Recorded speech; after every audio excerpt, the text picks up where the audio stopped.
और दोस्तों लेकर हाजिर हैं टेंस के अगले पार्ट को लेकर के। इसमें आज के डेट में हम लोग पढ़ेंगे प्रेजेंट कंटिन्यूअस टेंस के बारे में। और प्रेजेंट कंटिन्यूअस टेंस में सबसे पहले हम लोग आइडेंटिटी को जान लेते हैं कि आइडेंटिटी क्या होती है प्रेजेंट कंटिन्यूअस टेंस का।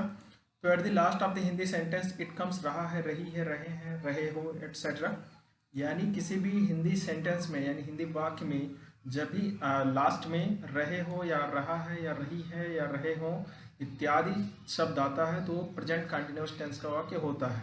अथवा अगर कोई इंग्लिश में सेंटेंस दिया रहता है, इंग्लिश सेंटेंसेस रहते हैं, तो उसकी पहचान किस तरीके से करते हैं, उसमें इच आर एम इन तीनों में से कोई एक और उसके पश्चात उसमें आईएनजी फॉर्म होना कंपलसरी हो जाता है। यानी मेन वर्ब में आईएनजी इंक्लूड रहेगा, तभी हम लोग उस सेंटेंस को प्रेजेंट कंटिन्यूअस टेंस के अंतर्गत रख पाएंगे। नेक्स्ट है, ये तो थी आइडेंटिटी की बात। अब आता है रूल्स ऑफ ट्रांसलेशन कि किस तरीके से ट्रांसलेशन को करते हैं, उसको देख ले रहे हैं। तो सीक्वेंस फर्स्ट में हमने मेंशन किया है कि सब्जेक्ट यानी कर्ता आई के साथ, जब कर्ता हमारा आई होगा यानी मैं के साथ सहायक क्रिया यानी हेल्पिंग वर्ब एम का इस्तेमाल करते हैं। जैसे मैं जा रहा हूँ, मैं सो रहा हूँ, क्या मैं खाना खा रहा हूँ, यानी इस कंडीशन में आई के साथ में हेल्पिंग वर्ब जो यूज करना है वो हेल्पिंग वर्ब रहेगा एम। नेक्स्ट है सिंगुलर नंबर सब्जेक्ट यानी एक वचन कर्ता, और एक वचन कर्ता होना चाहिए और साथ ही साथ कंडीशन रहेगा कि थर्ड पर्सन हो। थर्ड पर्सन में कौन कौन से सिंगुलर वाले, जैसे ही हो गया, सी हो गया, इट हो गया, और जितने भी नेम होते हैं यानी जितने भी नाउन्स हैं सिंगुलर नंबर के, जैसे मोहन है, सीता है, एनिमल्स है, चाइल्ड है, बॉय है, गर्ल है, एट्सेट्रा, ये सब के सब सिंगुलर नंबर थर्ड पर्सन की क्राइटेरिया में आते हैं के साथ सहायक क्रिया यानी हेल्पिंग वर्ब जो हमें यूज करना है इज का इस्तेमाल करना है। नेक्स्ट है फर्स्ट पर्सन। तो फर्स्ट पर्सन में वो चाहे सिंगुलर नंबर होगा चाहे प्लूरल, अच्छा सॉरी, फर्स्ट पर्सन में आपको प्लूरल नंबर यानी बहुवचन के साथ में आर का इस्तेमाल करना है, यानी आई को छोड़ करके बाकी सभी के साथ में आपको इस्तेमाल करना है आर का। नेक्स्ट आता है सेकंड पर्सन में। तो सेकंड पर्सन में सिंगुलर एवं प्लूरल, तो चाहे वो सिंगुलर में होगा या प्लूरल में होगा, दोनों कंडीशन में आपको यूज करना होगा वहां पर आर का। तथा थर्ड पर्सन प्लूरल के साथ, यानी थर्ड पर्सन में यहाँ पर सिंगुलर के साथ में यूज हमने कर लिया था इज का, और बचता है क्या, थर्ड पर्सन में प्लूरल के साथ में सहायक क्रिया आर का इस्तेमाल है। यानी जब कोई कर्ता फर्स्ट पर्सन में होगा और प्लूरल में होगा तब भी आर का इस्तेमाल करना है। सेकंड पर्सन में होगा वो चाहे सिंगुलर होगा चाहे प्लूरल होगा तब भी हमको आर का इस्तेमाल करना है। और थर्ड पर्सन होगा और वो प्लूरल में होगा सब्जेक्ट, तो ही हमको आर का इस्तेमाल करना है। नेक्स्ट है इसमें प्रत्येक कर्ता के साथ यानी कोई भी सब्जेक्ट होगा या किसी भी प्रकार का सेंटेंस होगा तो उसमें मुख्य क्रिया के आईएनजी फॉर्म का यानी इंग फॉर्म का इस्तेमाल किया जाएगा, यानी मेन वर्ब में आईएनजी हमको इंक्लूड कर देना होगा। नेक्स्ट अब देख ले रहे हैं इसके स्ट्रक्चर को, किस तरीके से हम लोग ट्रांसलेशन को बनाते हैं। तो सबसे पहले आता है अफर्मेटिव सेंटेंस यानी असर्टिव सेंटेंस का पहला भाग, अफर्मेटिव सेंटेंस यानी सकारात्मक वाक्य। तो सकारात्मक वाक्य को किस तरीके से ट्रांसलेट करते हैं, तो सकारात्मक वाक्य में क्या होता है कि सबसे पहले आपको सब्जेक्ट लिखना होता है, इसके पश्चात में हेल्पिंग वर्ब लिखते हैं। तो हेल्पिंग वर्ब आपको 3 मिले हैं, इज, आर, एम, जो आगे बता चुका हूँ। इसके पश्चात में मेन वर्ब लिख देते हैं और मेन वर्ब में नेक्स्ट स्टेप में क्या करना होता है, हमको आईएनजी इंक्लूड करना होता है यानी जोड़ना होता है। फिर इसके बाद में प्रीपोजिशन, यानी जिस तरीके से बाकी सारे सेंटेंसेज का ट्रांसलेशन करते थे दूसरे टेंसों में, सेम उसी प्रोसेस को यहाँ पर भी फॉलो करना है, यानी प्रीपोजिशन लिखना है। प्रीपोजिशन के बाद में ऑब्जेक्ट यानी इनडायरेक्ट ऑब्जेक्ट यहाँ पर आ जाएगा, फिर प्रीपोजिशन आएगा और फिर डायरेक्ट ऑब्जेक्ट यानी अदर वर्ड आ जाता है। अब इसमें कुछ एग्जांपल्स हैं आप लोग के सामने स्क्रीन पर शो कर रहे होंगे। जैसे किसान सुबह अपना खेत जोत रहा है, तो किसान सुबह अपना खेत जोत रहा है, ये चीज अलग हो जाता है अगर यही चीज घुमा करके देता कि किसान सुबह से अपना खेत जोत रहा है, तो टेंस कन्वर्ट हो जाते हैं क्योंकि वहां पर समय की बंदिश हो जाती है। और मैंने शुरू में ही पहले वीडियो में आप लोग को समझाया है कि टेंस में जब समय की बाध्यता होती है और वो कंटिन्यू जारी होता है तो उसको हम लोग परफेक्ट कंटिन्यूअस टेंस में रखते हैं। अब वो अमुक किसी भी टेंस के अंतर्गत आ सकता है, वो चाहे पास्ट में हो, चाहे फ्यूचर में हो, चाहे प्रेजेंट में हो। नेक्स्ट आता है मैं वहां जा रहा हूं, यहां पर भी है। नेक्स्ट है जैसे वह बच्चे राम को पीट रहे हैं। तो ये सारे के सारे वाक्य जो हैं वो अफर्मेटिव सेंटेंस में हैं। चूंकि अफर्मेटिव सेंटेंस में किस तरीके से हैं, चूंकि इसमें ना तो कहीं पर नहीं वर्ड दिखाई दे रहा है और ना ही इसमें कोई प्रश्नवाचक शब्द शो कर रहा है। इस वजह से इसको अफर्मेटिव सेंटेंस की संज्ञा दे सकते हैं। तो आइए इसका ट्रांसलेशन कर लेते हैं। तो सबसे पहले लिखा हुआ किसान सुबह अपना खेत जोत रहा है, तो किसान की अंग्रेजी सबसे पहले हम लोग लिखेंगे, यानी सब्जेक्ट है तो सब्जेक्ट यानी फार्मर। तो यहाँ पर हमने फार्मर मेंशन कर दिया। इसके पश्चात में हमको पता है कि जो किसान है, यानी यहाँ पर जो किसान है वो सिंगुलर नंबर है और थर्ड पर्सन है। तो सिंगुलर नंबर थर्ड पर्सन के साथ में हमको लिखना होता है इज। ये हो गया। इसके बाद में मेन वर्ब लिखना होता है, तो मेन वर्ब है जोत रहा है, तो जोतना का अंग्रेजी होता है प्लो। अब इसमें आईएनजी हमको इंक्लूड करना होगा, तो आईएनजी जोड़ देते हैं, तो प्लोइंग, तो यानी फार्मर इज प्लोइंग। नेक्स्ट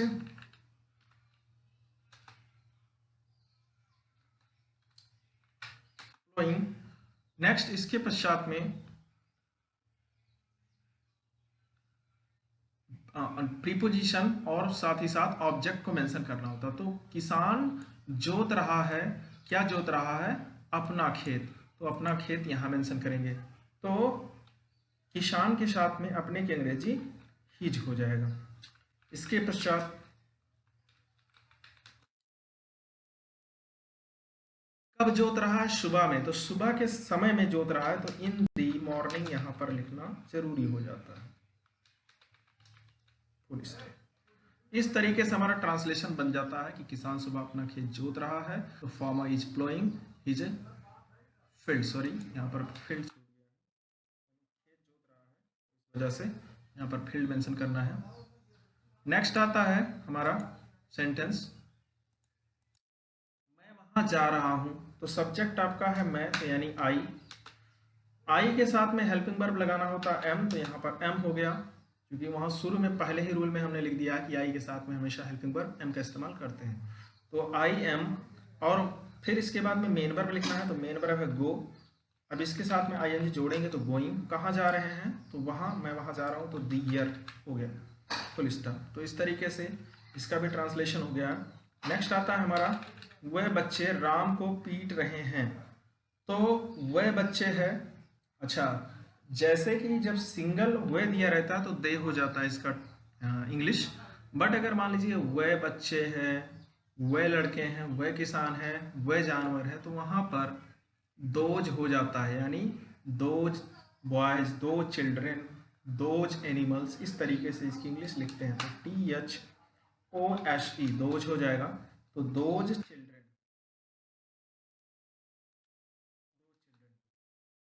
के पश्चात में अब चूंकि प्लूरल नंबर में पहुंच चुका है ये सब्जेक्ट, और प्लूरल नंबर में थर्ड पर्सन है, तो इसलिए यहाँ पर लगेगा आर। तो दो चिल्ड्रन आर। इसके पश्चात में मेन वर्ब लिखना है, तो मेन वर्ब आपका है बीट, और इसमें आईएनजी जोड़ देंगे। तो बीटिंग, और किसे पीट रहे हैं? राम को। तो दो चिल्ड्रन आर बीटिंग राम। बस हो गया, फुल स्टॉप। नेक्स्ट आता है निगेटिव सेंटेंस में। तो निगेटिव सेंटेंस में क्या है कि सबसे पहले आपको सब्जेक्ट लिखना होता है।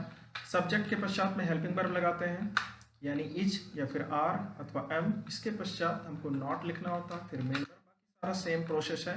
ये एनजी लिखते हैं, फिर प्रीपोजिशन लिखते हैं, फिर ऑब्जेक्ट लिखते हैं, फिर प्रीपोजिशन, और लास्ट में अदर वर्ड। एग्जाम्पल देख ले रहे हैं, किसान सुबह अपना खेत नहीं जोत रहा है।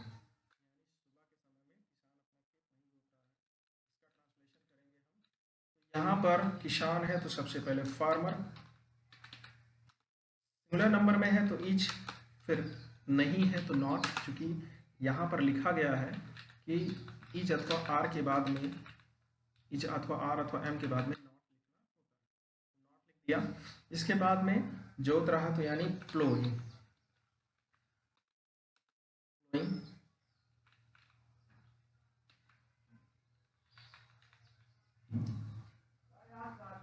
नेक्स्ट, अपना खेत है तो हिज फील्ड, और कब? मॉर्निंग में, तो इन दी मॉर्निंग।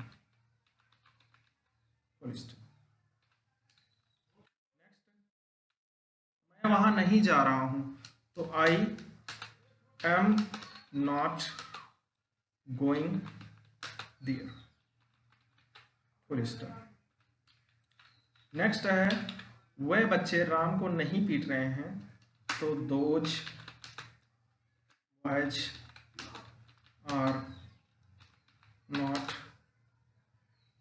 बीट हो गया और इसमें आईएनजी जोड़ दें, बीटिंग राम।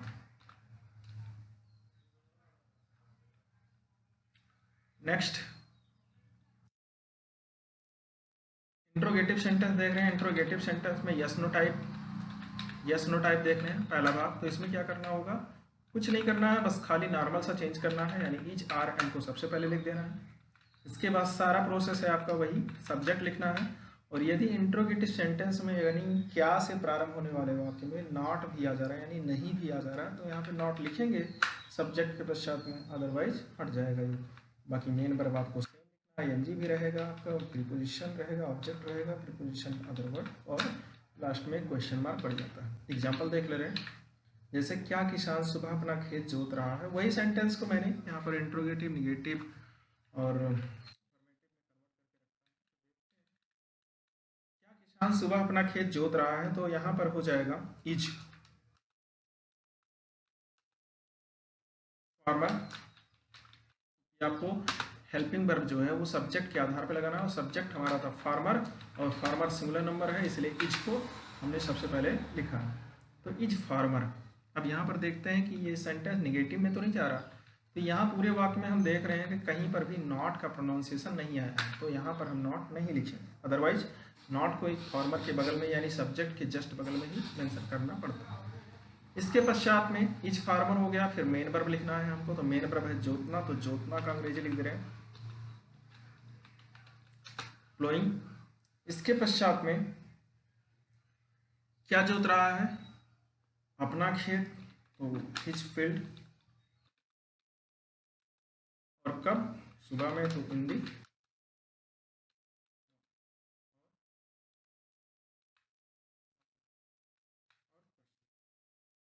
तरीके से हमारा सेंटेंस कंप्लीट हो। नेक्स्ट आ रहा है, क्या मैं वहां नहीं जा रहा हूं, क्या मैं वहां नहीं जा रहा हूं, ये वाक्य है हमारा। तो यहाँ पर मैं है, तो मैं के साथ में अपनी की अंग्रेजी एम हो जाएगा, तो एम आई, और इसमें देख रहे हैं सेंटेंस में आपको नहीं भी आ रहा है, यानी नहीं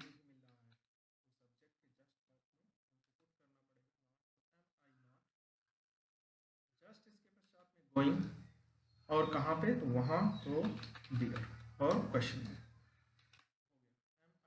दिया। नेक्स्ट आता है, क्या वे बच्चे राम को पीट रहे हैं, तो यहाँ पर क्या वे बच्चे हैं, तो चूंकि ये प्लूरल नंबर में सब्जेक्ट जा रहा है वे बच्चे, तो आर हो जाएगा, आर। बाकी सेम वही, दोज बॉयज या चिल्ड्रन, तो बॉयज मान लीजिए मेंशन कर दे रहे हैं, आर दोज बॉयज बीटिंग, और राम।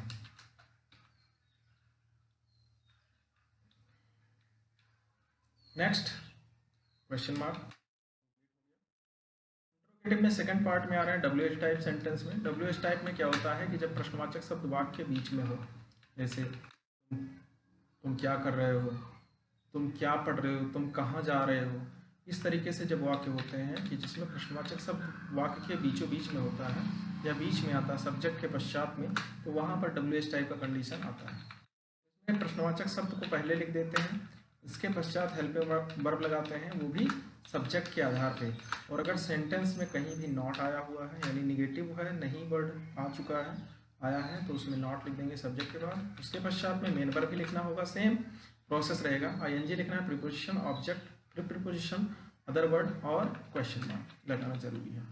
क्वेश्चन मार्क का विशेष ध्यान रखिएगा, इसमें विदाउट क्वेश्चन मार्क आपका सेंटेंस रॉन्ग माना जाता है। किसान सुबह अपना खेत क्यों जोत रहा है, किसान सुबह अपना खेत क्यों जोत रहा है, ये सेंटेंस आपका, तो क्वेश्चन वर्ड इसमें देख रहे हैं तो वाई यही मिल रहा है, और किसान सिंगुलर नंबर है तो इज, और फिर फार्मर, वाई इज फार्मर, फिर मेन वर्ब है तो प्लोइंग,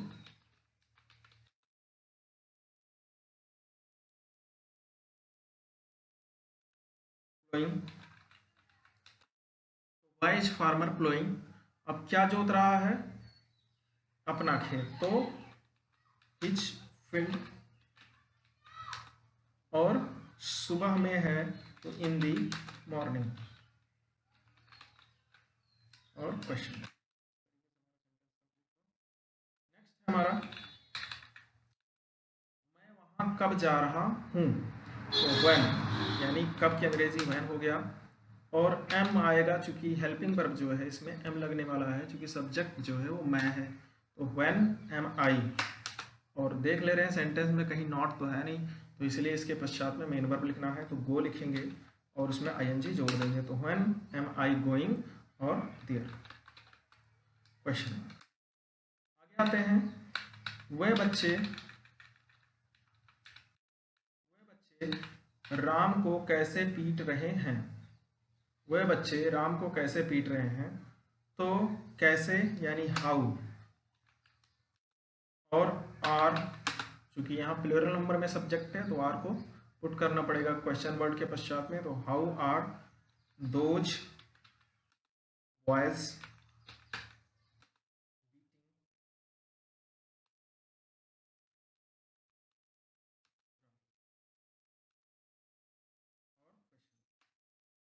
इस तरीके से हमारा प्रेजेंट कंटिन्यूअस टेंस में ये रूल था, जिसमें हम लोग ट्रांसलेशन करते हैं। विशेष करके इसमें थोड़ा सा ही आपको ध्यान रखना है कि सेंटेंस आपका लंबा होता है तो उसमें आपको अदर वर्ड और प्रीपोजिशन का इसमें खास करके ध्यान रखिएगा। बाकी